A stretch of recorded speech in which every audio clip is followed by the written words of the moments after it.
సాహితీ పురస్కారం, రావూరి భరద్వాజ సాహితీ పురస్కారం అందుకున్నారు. 2022లో జానకమ్మ జాతీయ పురస్కారం, 2024లో దాశరథి కృష్ణమాచార్య సాహితీ పురస్కారం లభించింది. అందశ్రీ లోక్ నాయక్ పురస్కారాన్ని అందుకున్నారు.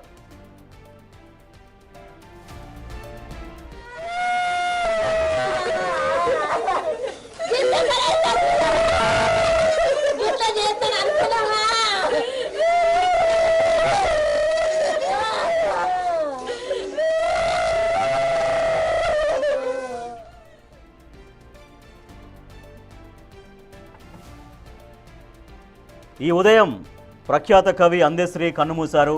తెల్లవారుజామున కుటుంబ సభ్యులు లేచి చూసేసరికి ఆల్రెడీ ఆయన కింద పడి ఉన్నారు.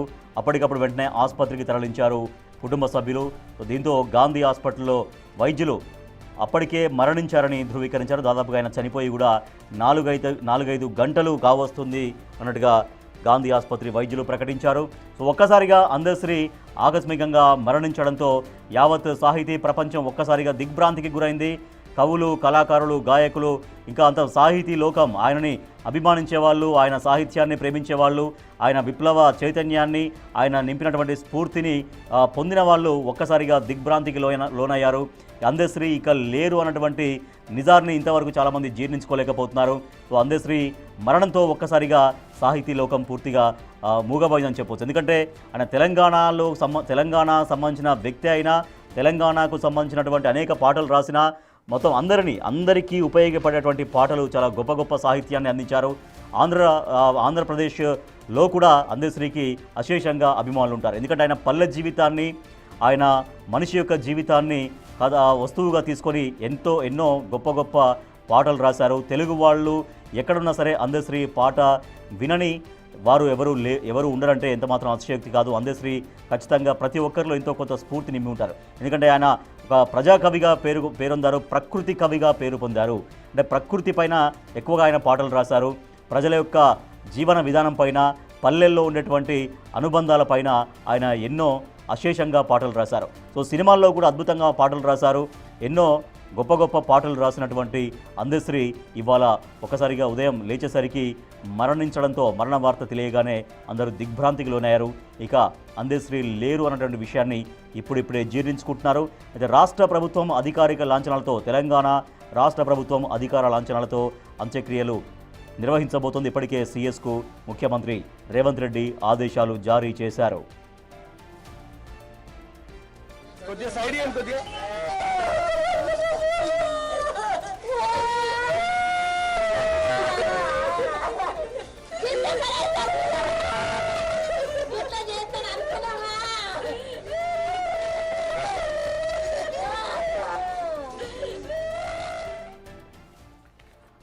ప్రఖ్యాత కవి అందశ్రీ అస్తమించారు. గాంధీ ఆసుపత్రి నుంచి భౌతికాయాన్ని తరలించారు. మా ప్రతినిధి అనిల్ మరింత సమాచారం అందిస్తారు. అనిల్, భౌతికాయాన్ని తరలించారు, ఎంతసేపు అవుతుంది?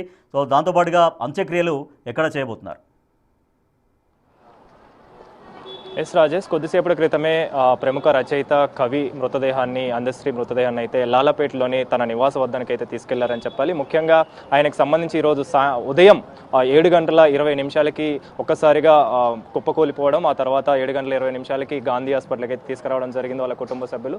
తీసుకొచ్చిన అనంతరం ఆయన అప్పటికే చనిపోయినట్టుగా కూడా డాక్టర్లు అయితే తెలపడం జరిగింది. దాదాపు 4 గంటల పాటు ఆయన చనిపోయినట్టుగా ఉన్నట్టుగా డాక్టర్లు అయితే తెలిపారు. ఆ తర్వాత హాస్పిటల్కి ఎమర్జెన్సీ వార్డుకి అయితే తీసుకురావడం జరిగింది. తీసుకొచ్చిన క్రమంలోనే ఆయన చనిపోయాడని చెప్పేసి డాక్టర్లు అయితే చెప్పడం జరిగింది. అయితే మృతికి సంబంధించి మాత్రం ఆయన గత 15 ఏళ్లుగా హైపర్ టెన్షన్ తోటి బాధపడుతున్నాడు. హైపర్ టెన్షన్, బీపీ అదంతా కూడా ఉంది. అయితే నెల రోజుల నుంచి ఆయన టాబ్లెట్స్ తీసుకోలేదని చెప్పేసి కూడా తెలుస్తుంది. తీసుకునే క్రమంలోనే ఆయనకు సంబంధించి ఈ మధ్య అంటే 2-3 డేస్ నుంచి ఆయనకు సంబంధించి డిస్కంఫర్ట్గా ఉండడం, అంటే ముఖ్యంగా గుండెలో సమస్య రావడం, గుండె నొప్పిగా రావడం కూడా వచ్చిందని చెప్పేసి కూడా డాక్టర్లు తెలిపారు. అయితే వచ్చిన క్రమంలోనే ఆయన నెగ్లిజెన్సీ ఒకటి, అదేవిధంగా డాక్టర్ని సంప్రదించకపోవడంతో ఆయన మృతి చెందడం జరిగినట్టుగా డాక్టర్లు అయితే తెలపడం జరిగింది. ముఖ్యంగా ఈ సంఘటన విన్న ప్రతి ఒక్కరు కూడా, అంటే ఆయన లేరు అని విన్న ప్రతి ఒక్కరు కూడా ప్రజెంట్ అయితే దిగ్భ్రాంతి వ్యక్తం చేస్తున్నారని చెప్పాలి. ముఖ్యంగా 15 ఏళ్ల నుంచి హైపర్ టెన్షన్ తోటి బాధపడుతున్న ఆయన దానికి సంబంధించి నెల రోజుల నుంచి టాబ్లెట్స్ తీసుకోకపోవడం, ఆ తర్వాత ఆయనకి గుండె సంబంధిత సమస్య రావడం, 2-3 రోజుల నుంచి సమస్య వచ్చినా కూడా అది పట్టించుకోకపోవడంతో ఆయన మృతి చెందినట్టుగా అయితే డాక్టర్లు తెలిపారు. చెప్పారు. డాక్టర్లు తెలిపిన వివరాల ప్రకారం ఈరోజు ఉదయం సమయంలో 7:20 హాస్పిటల్కి తీసుకురావడం జరిగింది కుటుంబ సభ్యులు. అంటే ఇంట్లో బాత్రూమ్ వద్ద ఒక్కసారిగా పడిపోయాడు, కుప్పకూలి పడిపోయాడు అని చెప్పేసి కూడా కుటుంబ సభ్యుల నుంచి మనకు అందుతున్న సమాచారం. అంటే రాత్రి భోజనం చేశారు, భోజనం చేసిన అనంతరం నార్మల్గానే వెళ్ళి పడుకున్నారు ఆయన బెడ్రూమ్లో. పడుకున్న తర్వాత కుటుంబ సభ్యులు ఉదయాన్నే లేచి వచ్చి చూసేసరికి ఒక్కసారిగా ఆయన కుప్పకూలి పడిపోయాడని చెప్పేసి కూడా తెలుస్తుంది. పడిపోయిన క్రమంలోనే అక్కడే ఆయన బ్రాడ్ డెడ్గా కూడా అయినట్టుగా కూడా అది డాక్టర్లు అయితే తెలపడం జరిగింది. తెలిపిన క్రమంలోనే 7:20 హాస్పిటల్కి తీసుకురావడం, అప్పటికే ఆయన చనిపోయారని చెప్పేసి డాక్టర్లు అయితే తెలిపారు. తెలిపిన తర్వాత కొద్దిసేపటి క్రితమే ఆయన మృతదేహాన్ని అయితే లాలాపేటలోని వినోబా నగర్కి అయితే తరలించారు. తరలించిన అనంతరం ఆయన సందర్శనార్థం అని చెప్పేసి ఈరోజు సాయంత్రం వరకు కూడా ఆయనకు సంబంధించి ఆయన పార్థివ దేహాన్ని చూసేందుకు గాను, అదేవిధంగా ప్రతి ఒక్కరు కూడా వస్తారు కాబట్టి ముఖ్యంగా అందశ్రీ లాంటి వ్యక్తి, అందశ్రీ లాంటి కవి, రచయిత మరోసారి ఇంకా రారు పుట్టరు అని చెప్పేసి కూడా ప్రతి ఒక్కరు కూడా దిగ్భ్రాంతి వ్యక్తం చేస్తున్న పరిస్థితి మనకు కనిపిస్తుంది.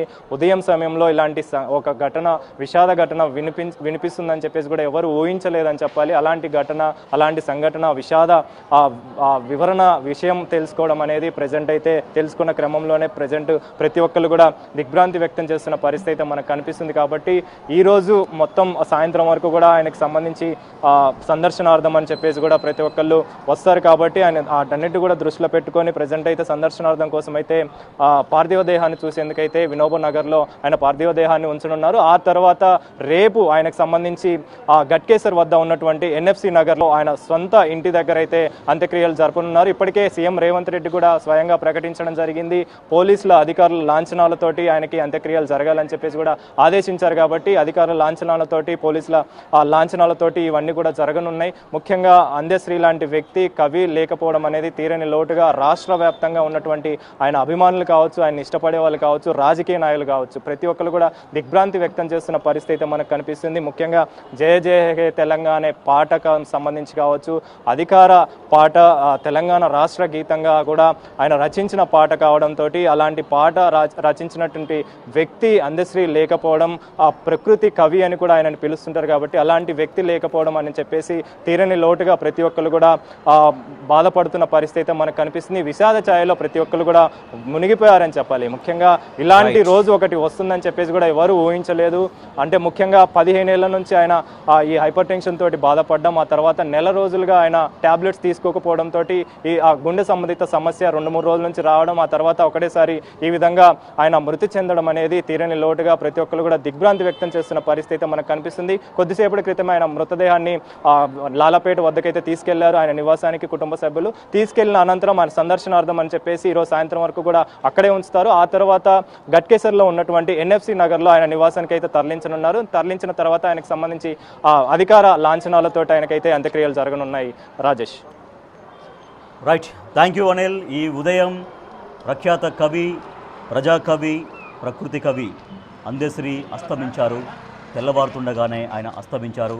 ఇప్పటికే ఆయన కుటుంబ సభ్యులు తీవ్రంగా రోధిస్తున్నారు. ఇప్పటికే ఆయన పార్థివ దేహాన్ని అక్కడికి తన స్వగృహానికి తరలించారు. ప్రొఫెసర్ కోదండరామ్ వచ్చారు మృతదేహానికి నివాళులర్పించడం కోసం, వారి కుటుంబ సభ్యులు ఓదార్చడం కోసం ప్రొఫెసర్ కోదండరామ్ వచ్చారు. ఇప్పటికే ఇంకా అందరూ తరలి వస్తున్నారు. ఒక్కసారిగా ఈ ఉదయం తెల్లవారుతుండగానే ఈ వార్త విని అందరూ దిగ్భ్రాంతికి లోనయ్యారు. కవులు, కళాకారులు, గాయకులు, అభిమానులు అందరూ కూడా అందశ్రీ మరణ వార్త విని ఒక్కసారిగా షాక్కు గురయ్యారు. సో ఇప్పుడిప్పుడే ఇంకా అందశ్రీ లేరు అనేటువంటి విషయాన్ని జీర్ణించుకుంటూ అందశ్రీకి కడసారి నివాళులు అర్పించేందుకు వారి గృహానికి రాబోతున్నారు అందరూ. ఇప్పటికే ప్రొఫెసర్ కోదండరామ్ కూడా వచ్చినట్టుగా మనం విజువల్స్లో చూస్తున్నాం.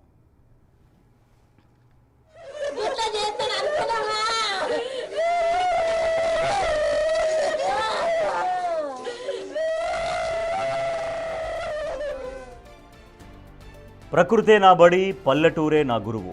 ఇది ప్రముఖ కవి అందశ్రీ నోటి మాట.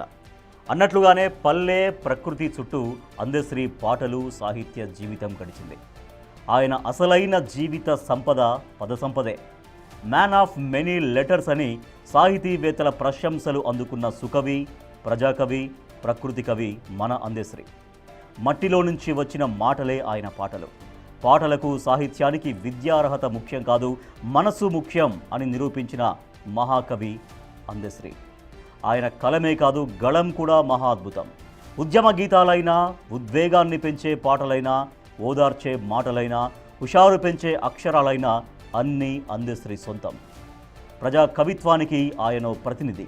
అందశ్రీ అక్షరం సూటిగా, లోతుగా, మానవతా విలువలతో నిండి ఉంటుంది. అందుకే ఆయన అభ్యుదయ కవి అయ్యారు.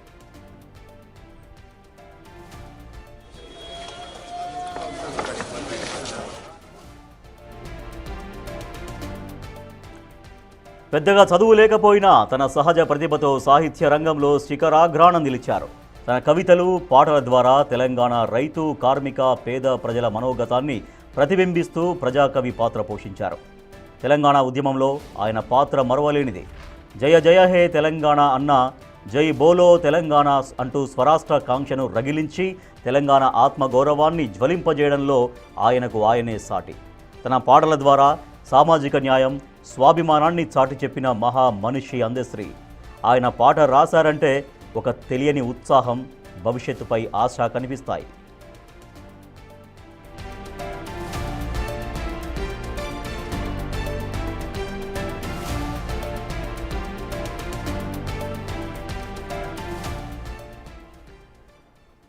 రైట్, ఈ ఉదయం ప్రజాకవి, ప్రకృతి కవి అందశ్రీ అస్తమించారు. ఒక్కసారిగా సాహితీ లోకం దిగ్భ్రాంతి గురైంది.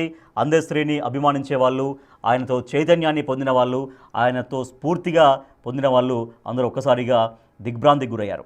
అందశ్రీ మరణంతో ఒక సాహితీ లోకంలో ఒక గొప్ప కవిని కోల్పోయినట్టుగా అయిందని ప్రతి ఒక్కళ్ళు కూడా భావిస్తూ ఉన్నారు.